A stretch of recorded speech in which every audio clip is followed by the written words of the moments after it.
कहते हैं ना कि कथनी और करनी में फर्क होता है। वही कथनी और करनी का फर्क आपको बताने आए हैं।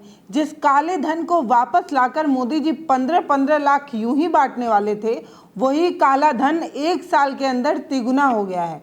अब उस काले धन को जब वापस लाया जाएगा तो 15 नहीं 45-45 लाख यूं ही बांट दिए जाएंगे। 2014 में मोदी जी हर चुनावी रैली के मंच पर जब जाया करते थे तब एक ही बात कहा करते थे, मित्रों, काला धन वापस आना चाहिए कि नहीं आना चाहिए, मेहनत की गाड़ी, मेहनत की कमाई आपको वापस मिलनी चाहिए या नहीं मिलनी चाहिए। अगर विदेश से काला धन आ जाए तो हर जगह ट्रेन यूं ही दौड़ा दी जाएगी।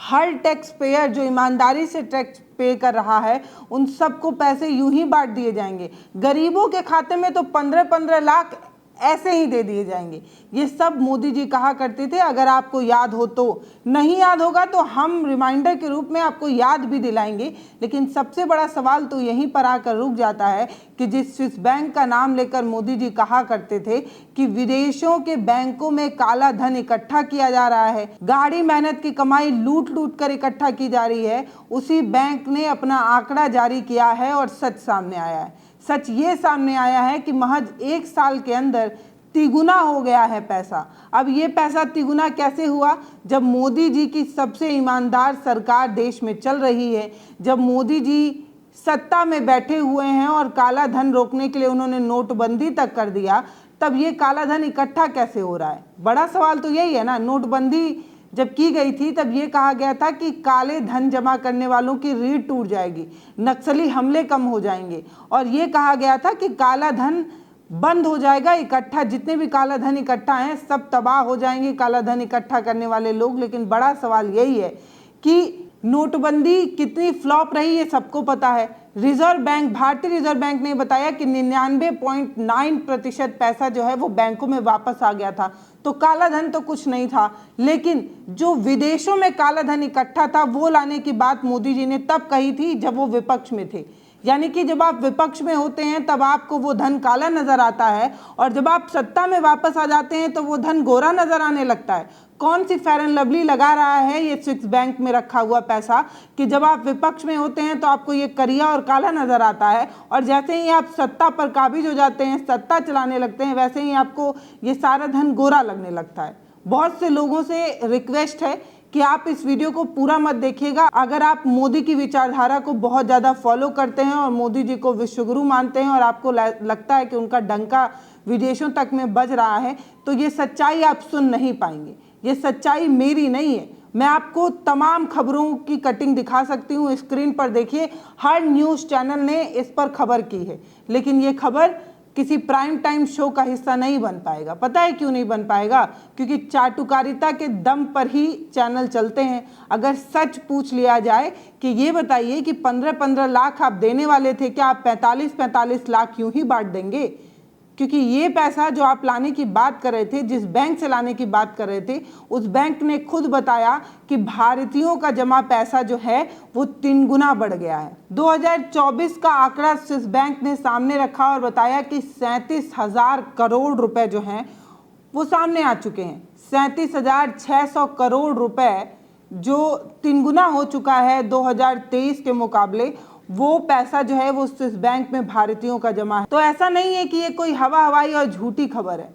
पूरे तथ्यों का आधार पर ये बात सामने आ रही है कि वो बैंक जिसे काला धन इकट्ठा करने वाला बैंक कहा जाता है, उस बैंक ने भारतीयों का पैसा 3 गुना कर लिया है। अब बैंक जबरदस्ती पैसा नहीं ले रहा है ना, कोई जा रहा होगा वहां जमा कर रहा होगा, तभी पैसा जो है वो 3 गुना हो रहा है। लेकिन हाँ, यहाँ पर मैं एक बात साफ करना चाहती हूँ। वो बात ये है कि मैं बिल्कुल नहीं कह रही कि स्विस बैंक में जितना भी पैसा जमा है वो सब काला धन है। लेकिन हाँ, जब आप विपक्ष में रहते हैं तो आपको स्विस बैंक में जमा हर पैसा काला धन लगता है। तो उसी आधार पर मैं कह सकती हूँ कि अभी भी स्विस बैंक में जो पैसा जमा है वो सब काला धन होगा। क्योंकि 2014 में हर चुनावी मंच पर खड़े होकर मोदी जी बार बार ये कहा करते थे कि विदेशों में जमा अगर काला पैसा भारत में आ जाए तो सारा काला धन जो है वो वापस आ जाएगा और हर भारतीय की जिंदगी चमक जाएगी। हर टैक्स पेयर जो ईमानदारी से टैक्स भर रहा है उसकी जिंदगी चमक जाएगी, भारत का विकास हो जाएगा, हर तरफ रेल दौड़ने लगेगी, गरीबों के खातों में 15-15 लाख पहुंच जाएंगे। बताइए गरीबों के खातों में पैसा आना चाहिए या नहीं आना चाहिए? किसानों की गाड़ी मेहनत की कमाई आनी चाहिए या नहीं आनी चाहिए? आपकी ईमानदारी का पैसा आपको मिलना चाहिए या नहीं मिलना चाहिए? ये सब कुछ तो मोदी जी ही कहा करते थे।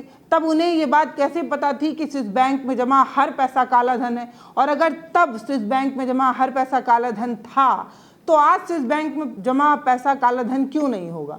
बड़ा सवाल है। ये सवाल गलत तो नहीं होगा। बाकी आपको मैं मोदी जी का वो बयान सुनाना चाहती हूँ जो मोदी जी उस समय कहा करते थे। सुनिए। मेरे कांकेर के भाइयों बहनों, मुझे बताइए, ये हमारी चोरी किया हुआ पैसा वापस आना चाहिए कि नहीं आना चाहिए? ये काला धन वापस आना चाहिए? ये चोर लुटेरों से एक एक रुपया वापस लेना चाहिए? इस रुपयों पर जनता का अधिकार है कि नहीं है? ये रुपया जनता के काम आना चाहिए। अरे एक बार ये जो चोर लुटेरों के पैसे विदेशी बैंकों में जमा है ना, उतने भी हम रुपये ले आए ना, तो भी हिंदुस्तान के एक एक गरीब आदमी को मुफ्त में 15-20 लाख रुपए यूं ही मिल जाएगा। कितने रुपये? ये हमारे एमपी साहब कह रहे थे रेलवे लाइन, ये काला धन वापिस आ जाए, जहां चाहो वहां रेलवे कर सकते हो। ये लूट चलाई है और बेशर्म होकर के कहते हैं सरकार आप चलाते हो और पूछते मोदी को हो कि कैसे लाए। जिस दिन भारतीय जनता पार्टी को मौका मिलेगा, एक एक पाई हिंदुस्तान की वापस लाई जाएगी और हिंदुस्तान के गरीबों के लिए काम लाई जाएगी। ये जनता के पैसे हैं, गरीब के पैसे हैं। हमारा किसान खेत में मजदूरी करता है, उससे निकला हुआ धन है, वो धन पर हिंदुस्तान का अधिकार है, हिंदुस्तान के कोटि कोटि गरीबों का अधिकार है और उनको वो धन मिलना चाहिए। तो सुन लिया आपने, ये भी बिल्कुल वही वाला जुमला है जो नोटबंदी के समय किया गया था। नोटबंदी के बाद 100 दिन के अंदर देश की अर्थव्यवस्था सुधरने वाली थी, काला धन आ जाने वाला था, देश का विकास हो जाने वाला था और सभी ईमानदारों की जिंदगी बेहतर होने वाली थी। और जो काला धन इकट्ठा कर रहे थे उन सभी जमाखोरों की रीढ़ टूटने वाली थी, सभी नक्सलियों की रीढ़ टूटने वाली थी। लेकिन हुआ कुछ नहीं। आप सभी को पता है कि नक्सलाइट हमले कितने बढ़ गए हैं। नोटबंदी के बाद भी ये नक्सलाइट हमले रुके नहीं। इसके बाद आपको पता भी होगा कि महंगाई किस तरीके से बढ़ गई है। तो नोटबंदी कितना सफल रही है हमें नहीं पता, लेकिन 15-15 लाख किसी भी गरीब के खाते तक नहीं पहुंचे, ये हमें पक्का पता है।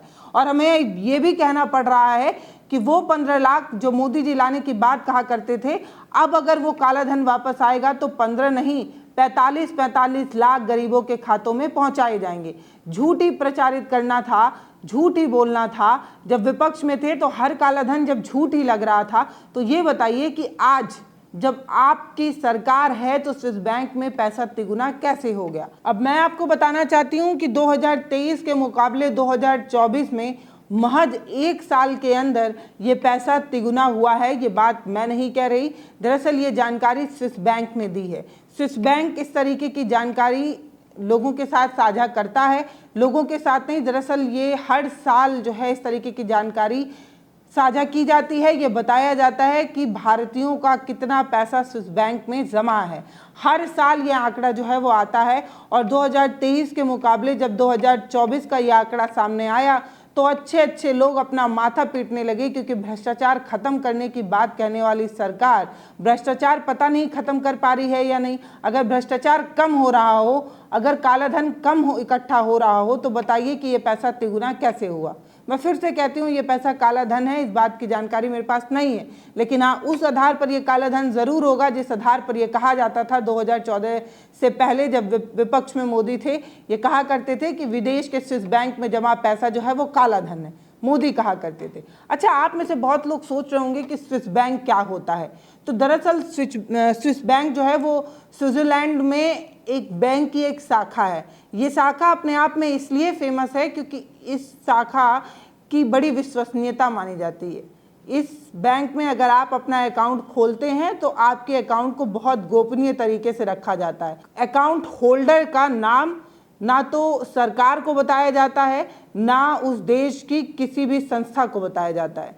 ये जो स्विस बैंक है ये अपनी गोपनीयता के लिए बहुत जाना जाता है, यानी कि बहुत सीक्रेट तरीके से ये बैंक जो है वो अपनी अकाउंट होल्डर का नाम जो है वो छुपा कर रखता है। इसीलिए कहा जाता है कि बहुत सारे बड़े बिजनेसमैन, नेता टाइप लोग जो हैं वो स्विट्जरलैंड में जाते हैं, वहाँ के अकाउंट में अपना खाता खुलवाते हैं और वहाँ पर अपना पैसा रखते हैं, क्योंकि ये बैंक बहुत कम केसेस ऐसे हुए हैं जिसमें डिटेल जो है वो किसी देश की सरकार के साथ साझा किया हो, जिस देश के नागरिक का अकाउंट वहाँ पर खुला हो। इसीलिए हर इंसान की उत्सुकता होती है कि वो वहाँ पर अपना खाता खुलवाए। लेकिन एक बात और है, ऐसा नहीं है कि स्विस बैंक में जमा हर पैसा काला धन होगा, क्योंकि बहुत सी जानकारी ये भी सामने आई है कि लोग स्विस बैंक में इसलिए अपना अकाउंट खुलवाते हैं क्योंकि विदेशी लेन देन के लिए एक सेफेस्ट जो है वो बैंक माना जाता है, और ज़रूरी नहीं है कि ये हर पैसा जो है वो काला धन हो।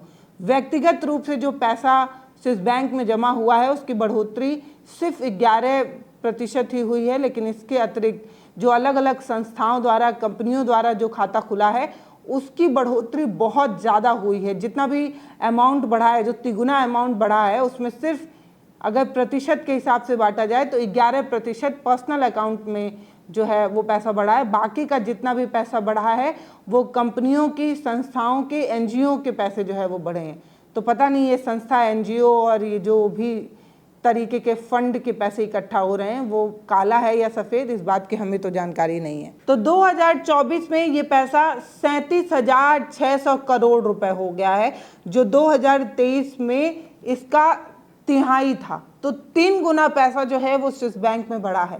स्विस बैंक क्या सच में अपने अकाउंट होल्डर की जानकारी किसी के साथ साझा नहीं करता है? इसको लेकर काफ़ी बवाल है, इसको लेकर कई बार चर्चाएं हुई हैं। विपक्ष जो है वो सरकारों को घेरता रहता है। इस बार भी जब ये डिटेल सामने आया कि स्विस बैंक का पैसा तिगुना हुआ है तो विपक्ष के तमाम नेताओं की तरफ से इसे एक मुद्दा बनाया जा रहा है, इसे ट्रोल किया जा रहा है। लेकिन मैं आपको बताना चाहती हूँ कि 2018 में एक समझौता हुआ जिसमें स्विट्जरलैंड की सरकार और भारत की सरकार में मिलजुल कर एक निर्णय लिया गया, जिसमें स्विट्जरलैंड की सरकार ने ये माना कि भारत में जो व्यापारी हैं जो काला धन इकट्ठा कर रहे हैं उनके खिलाफ स्विट्जरलैंड की सरकार भारत के साथ है। और तभी से हर साल बार बार जब भी भारत की सरकार स्विट्जरलैंड की सरकार से डिटेल मांगती है तब डिटेल जो है वो दिया जाता है, उनके साथ साझा किया जाता है। ऐसा इसलिए होता है ताकि टैक्स का जो पैसा चोरी करने की कोशिश हो रही है वो ना हो सके, फ्रॉड या फंड के पैसे की चोरी जो है वो रोकी जा सके।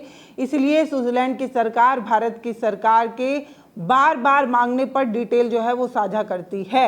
इस तरीके की जानकारी भी सामने आई है। यानी कि 2014 में जब सरकार विपक्ष को या तमाम सरकारों को घेर कर ये कहने की कोशिश कर रही थी कि विपक्ष जो है वो अपना पैसा स्विट्जरलैंड में जाकर जमा कर रहा है, कांग्रेस जो है वो अपना पैसा जाकर स्विट्जरलैंड में जमा कर रही है, तब भी वो पैसा जो है वो काला धन नहीं था।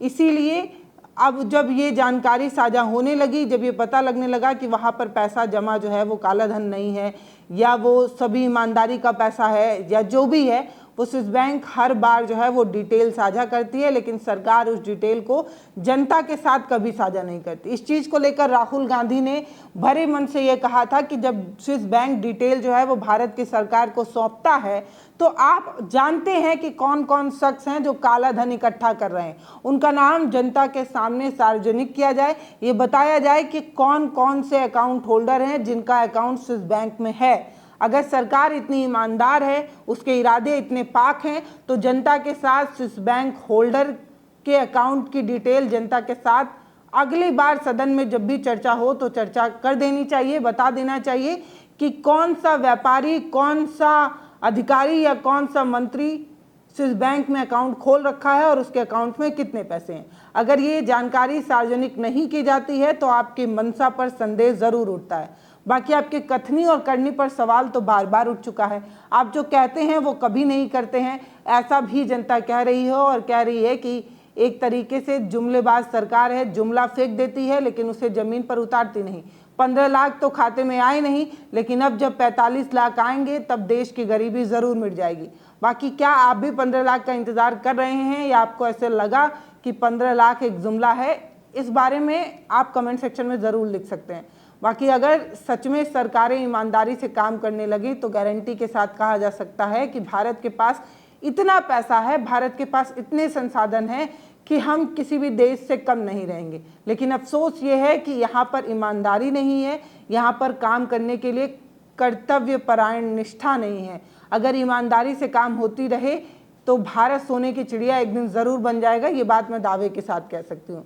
बाकी इस पूरे वीडियो पर आपकी क्या राय है वो आप कमेंट सेक्शन में लिखकर ज़रूर बता सकते हैं।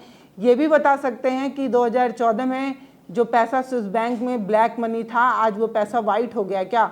कल तक जिसे काला धन बोलकर हर मंच पर मोदी जी चिल्लाया करते थे, आज उस पैसे की चर्चा किसी मंच पर क्यों नहीं करते? उस पैसे को भारत लाने की बात क्यों नहीं करते? क्या विपक्ष में वो पैसा काला धन लगता था और सत्ता में आने के बाद वो पैसा सफ़ेद लगने लगा? इस पर आपकी जो भी राय हो वो हमें ज़रूर बताइएगा कि गिरगिट की तरह पैसे भी रंग बदलते हैं क्या? बाकी चैनल को सब्सक्राइब ज़रूर करिए, वीडियो को शेयर कर हमारा मनोबल बढ़ाइए। बहुत धन्यवाद।